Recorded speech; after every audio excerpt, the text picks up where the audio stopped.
গপ্পে কাব্যে সোমার চ্যানেলে আজকের গল্প নীলা। কিছুটা সত্যি, কিছুটা আরও সত্যি। নীলা দেবী আজ 5 বছর এক স্বেচ্ছাসেবী সংঘের সঙ্গে যুক্ত। দেশের এক প্রান্ত থেকে অন্য প্রান্তে ছোটেন আর্ত মানুষদের দিকে সাহায্যের হাত বাড়িয়ে দেবার জন্য।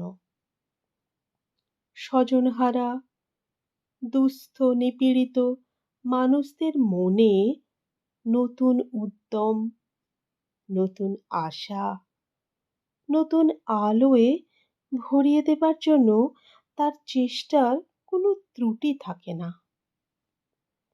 সংঘের অন্যান্য সেবক সেবিকারা স্বল্পভাষী অথচ পরিশ্রমী নীলা দেবীকে খুব ভালোবাসেন।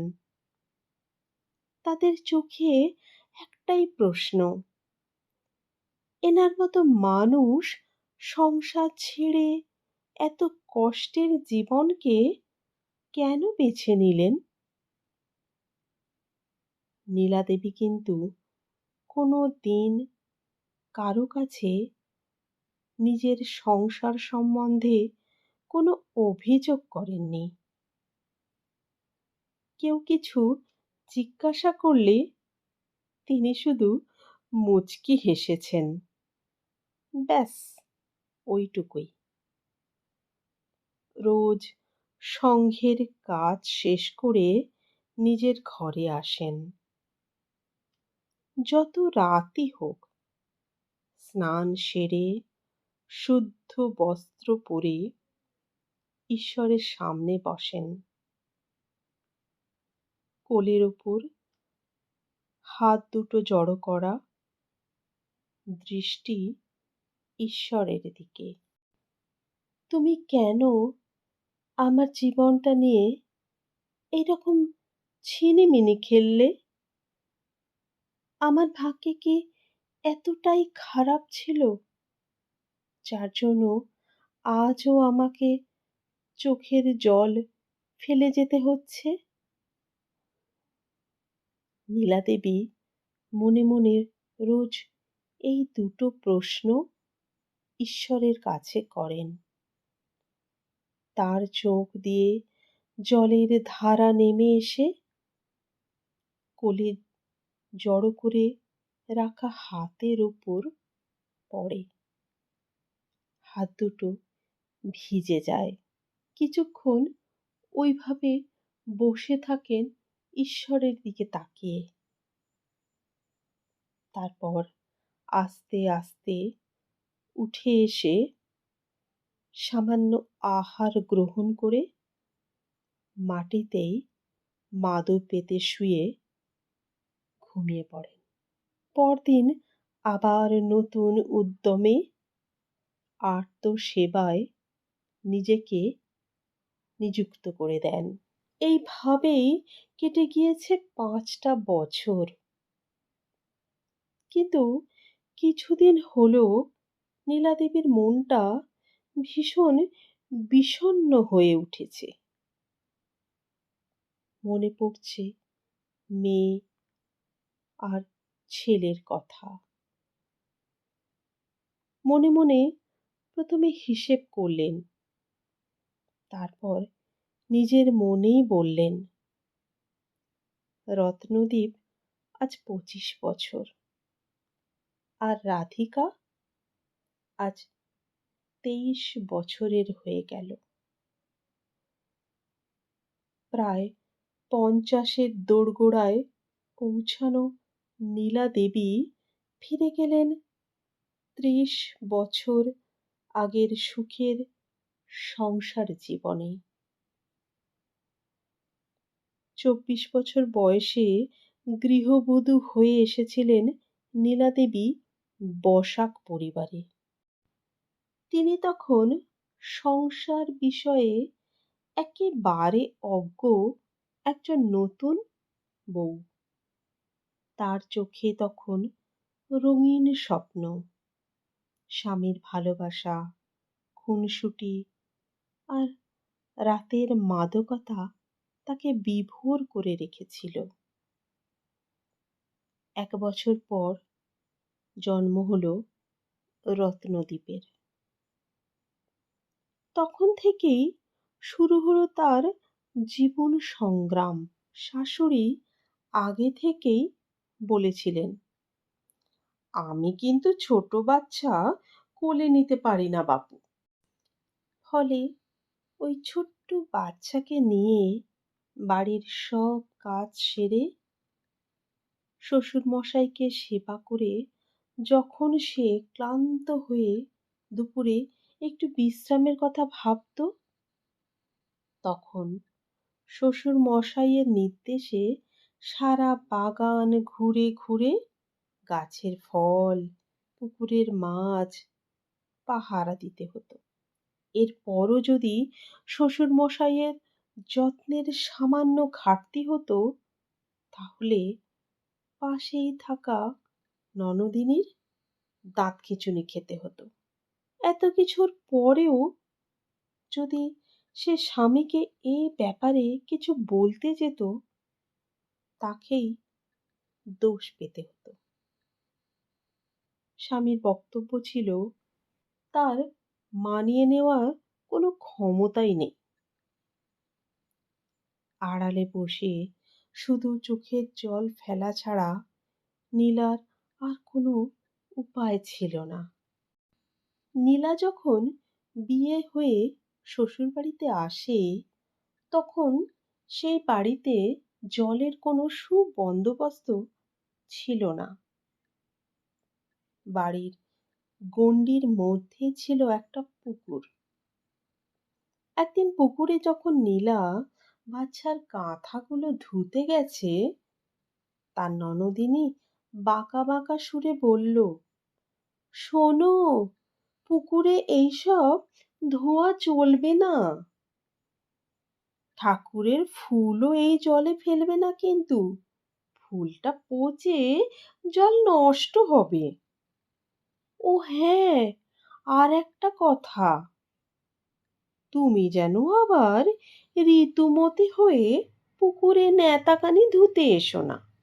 হায় রে বিধাতা, যে কাজগুলো তার ননদিনী সেই পুকুরে সেরেছে, অথচ তার ক্ষেত্রে সেই সব কাজ অন্তরায় হয়ে দাঁড়ালো। রান্নাঘরের কোণে দাঁড়িয়ে চোখের জল ফেলা ছাড়া আর কোনো উপায় ছিল না নীলার। নীলার বাবা, মা, দাদা, ভাই সকলেই ছিল ভীষণ শান্ত স্বভাবের।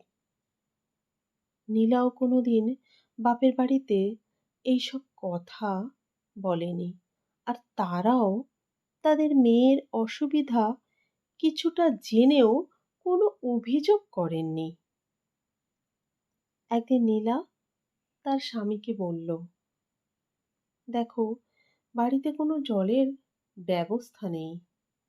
আমার এত জল টেনে টেনে তুলে কাজ করতে ভীষণ অসুবিধা হয়।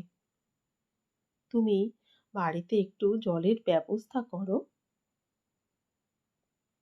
নীলা আশা করেছিল তার স্বামী হয়তো বলবে, এখন সম্ভব হচ্ছে না, কিছুদিন পর ব্যবস্থা করে দেব। কিন্তু তার স্বামী মুখের উপর বলেই দিল, আমি কিছু করে দিতে পারবো না। নীলার তৎক্ষণাৎ মনে হলো তার মনের কিছুটা অংশ কাঁচের মতো শব্দ করে ভেঙে পড়ল। নীলার মনে হয়েছিল স্বামীর কাছে তার কিছু আর পাওয়ারই নেই।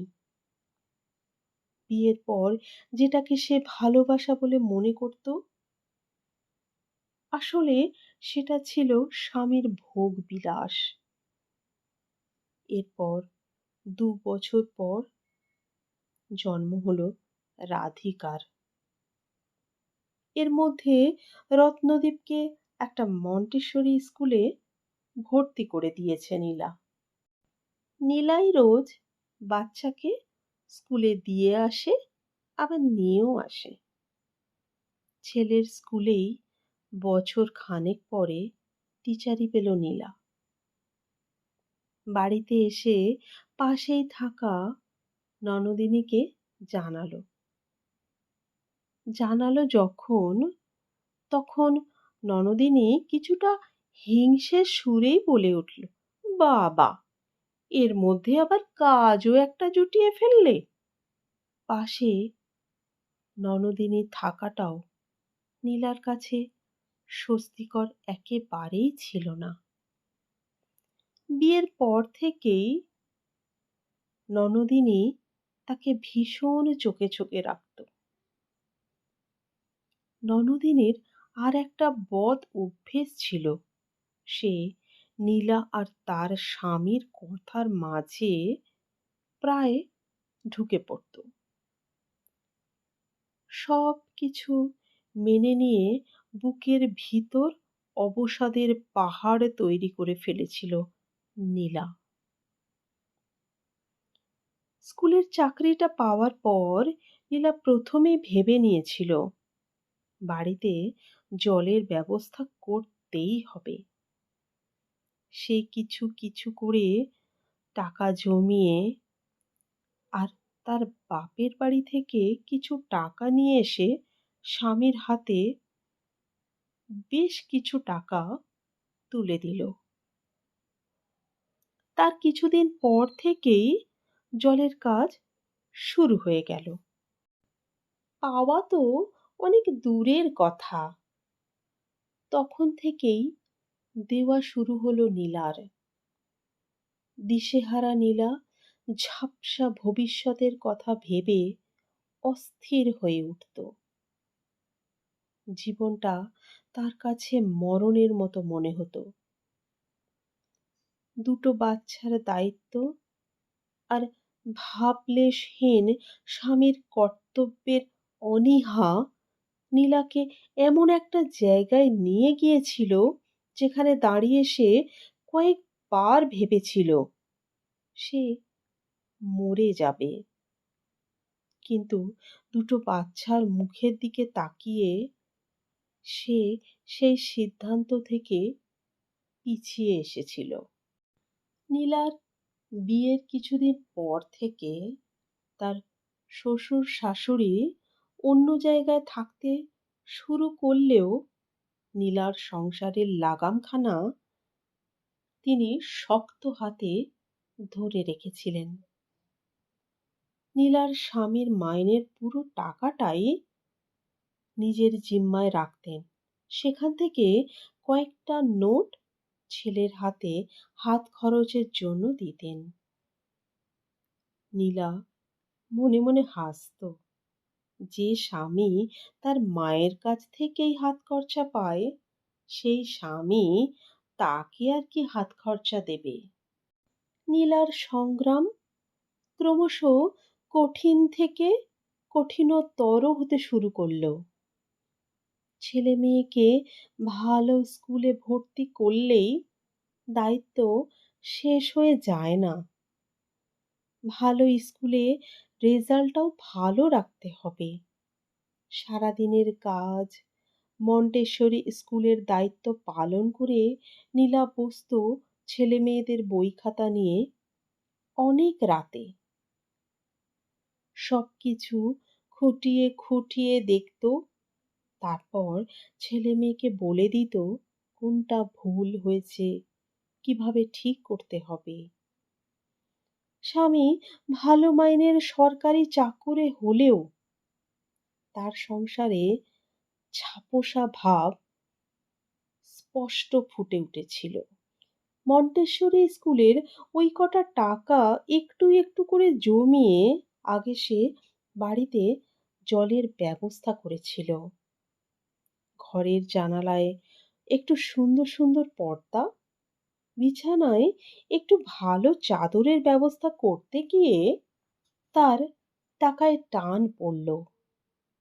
নীলা তার স্বামীর কাছে যখনই টাকা চাইতো, তার স্বামী খুব চড়া গলায় বলতো, আমি এখন এত টাকা পয়সা দিতে পারবো না। যখন মা বোন এই বাড়িতে এসে থাকবে তখন সব ব্যবস্থা করে দেব। বড় দীর্ঘশ্বাস ফেলা ছাড়া নীলার কিছুই করার ছিল না। নীলা মনকে আরো শক্ত করে নিল। শুরু করলো সন্ধ্যাবেলা টিউশনি পড়ানো। তাতে তার হাতে কিছুটা টাকা এলো। সেই টাকা দিয়ে ঘরের অনেক কিছুর প্রয়োজন মেটালো। মাঝে মাঝে নীলা ভাবতো, তার স্বামীর পুরো মাইনেটা তার শাশুড়ি মা নিয়ে কি করেন? তার কোনো সদুত্তর সে আজও খুঁজে পায়নি। বছরের পর বছর কেটে গেলেও শ্বশুরবাড়ি থেকে নীলার একটা ভালো শাড়িও জোটেনি। গয়নার আশা তো সে আর করেই না। তবে নীলার জীবনের সব দিকটা ঝাপসা হয়ে গেলেও একটা দিক উজ্জ্বল হয়ে আছে। তার ছেলে মেয়ে খুব সুন্দরভাবে মানুষ হয়েছে।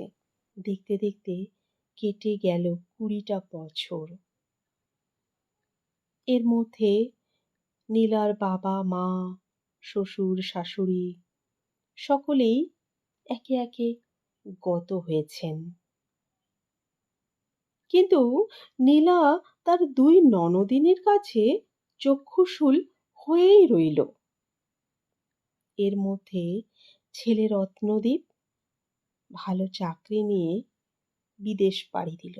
ছেলে তার মাকে ভীষণ জোরাজুরি করেছিল নিয়ে যাওয়ার জন্য। কিন্তু নীলার সংসার জীবনের প্রতি আর মোহ নেই। মেয়ে রাধিকাও উচ্চশিক্ষার জন্য চলে গেল বিদেশ। নীলা একদিন তার স্বামীকে ডেকে বলল, তোমার সাথে কিছু কথা আছে। নীলার স্বামী আজ একটু নরম হয়েছে নীলার প্রতি। কিন্তু নীলা তার স্বামীর থেকে মুখ ঘুরিয়ে নিয়েছে। নীলার স্বামী বলল, বলো, শুনছি। নীলা বলে চলল, আমি ঠিক করেছি এই সংসারে আর থাকবো না। একটা আশ্রমের খোঁজ নিয়েছি। ভয় নেই, তোমার থেকে কিছু চাইবো না। আমার যা জমানো পুঁজি আছে সেটাই আশ্রমের হাতে তুলে দেব। আর বাকি জীবনটা সেখানেই কাটাবো। নীলার স্বামী তক্ষুনি বলে উঠল, সে কি? তাহলে আমার কি হবে? নীলা অবাক হয়ে কয়েক মুহূর্ত স্বামীর দিকে তাকিয়ে রইল। মনে মনে ভাবল, কি রকম মানুষ! একবারও বলল না যে না, তুমি যেও না। স্বার্থপরের মতো নিজের কথাই শুধু ভাবল। না, সংসারে আমার আর মন নেই বলে উঠে চলে গেল ঘরে। মাসখানেক ধরে আশ্রমে যাতায়াত করে সমস্ত রকম ব্যবস্থা করে ফেলল নীলা। অবশেষে তার যাওয়ার দিন চলে এলো। সকালে স্নান সেরে পুজো করল। তারপর ঠাকুর ব্যাগে নিয়ে নিল। নীলা শ্বশুরবাড়ি থেকে শুধু ঠাকুরটুকুই নিয়েছিল। এতদিন এই বাড়িতে থেকে বাড়ির প্রতি কোনো টান তৈরি হয়নি। তাই ঘরগুলোর দিকে একবার সে ফিরেও তাকালো না। তার স্বামী তখন পাশে দিদির বাড়িতে বসে চা খাচ্ছে আর বলছে, দেখ না দিদি, 2 দিন পরেই ফিরে আসবে। এই কথায় দুজনেই হাসাহাসি করতে লাগলো। ছেলে মেয়ে দুজনেই সব জানতো। তারা মাকে বলেছিল, তুমি যেখানে থেকে শান্তি পাও সেখানেই থাকো। নিজের গুটি কয়েক কাপড় আর ঠাকুর একটা ছোট্ট ব্যাগে ভরে নিয়ে বাড়ি থেকে বেরিয়ে পাশের বাড়ির জানালার সামনে দাঁড়িয়ে বলল, আমি আসছি, তোমরা এবার ভালো থেকো। নীলার স্বামী ব্যাপারটাকে খুব হালকাভাবে নিয়েছিল। বলল, আমি কি দেখা করতে যাব তোমার সঙ্গে? নীলা থমকে দাঁড়িয়ে পড়ল। বলল, তার কোনো দরকার নেই। আজ 5 বছর হলো ঘরের লক্ষ্মী ঘর থেকে চলে গেছে। নীলার স্বামী পরে ভুল বুঝতে পেরে কয়েকবার নীলাকে বাড়িতে ফিরিয়ে আনার চেষ্টা করেছিল, কিন্তু নীলা ফিরে আসেনি। ছেলে মেয়ে এসে মায়ের কাছে এসেছে, থেকেছে। নিরামিষ আহার আর মায়ের সান্নিধ্য পেয়ে তারা ভীষণ খুশি। আর নীলার স্বামী,